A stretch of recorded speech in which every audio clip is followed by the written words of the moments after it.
Friends, ఇప్పుడు మనం పల్లీలు పచ్చడి చేసుకుంటున్నాం అన్నమాట. పల్లీ చట్నీ ఇట్లా పల్లీని ఇలా వేపేసుకోవాలి.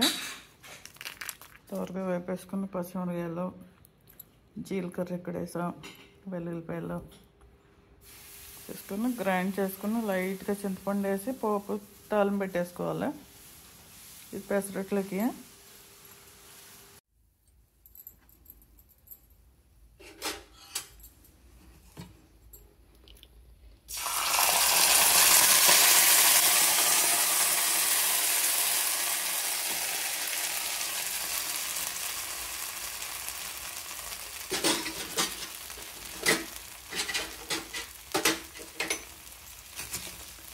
ఇట్లా పోపు వేసేసుకున్నాక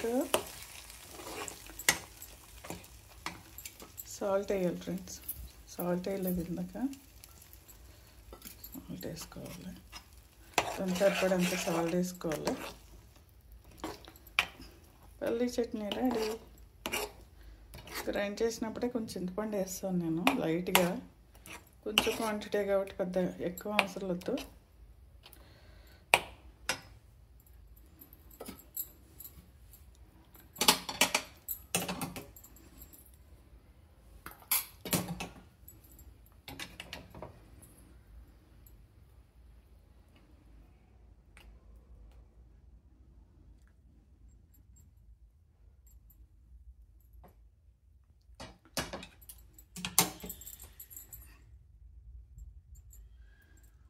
పల్లీ చట్నీ రెడీ.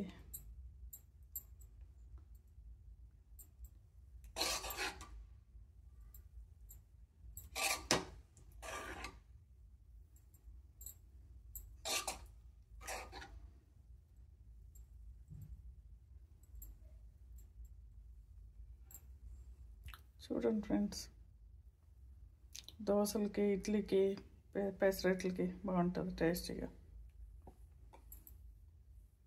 చూడండి ఫ్రెండ్స్, ఇట్లా చట్నీ పెట్టుకొని పొడి వేసుకొని పెసరట్టు వేసుకొని తింటే చాలా బాగుంటుంది, టేస్టీగా ఉంటుంది.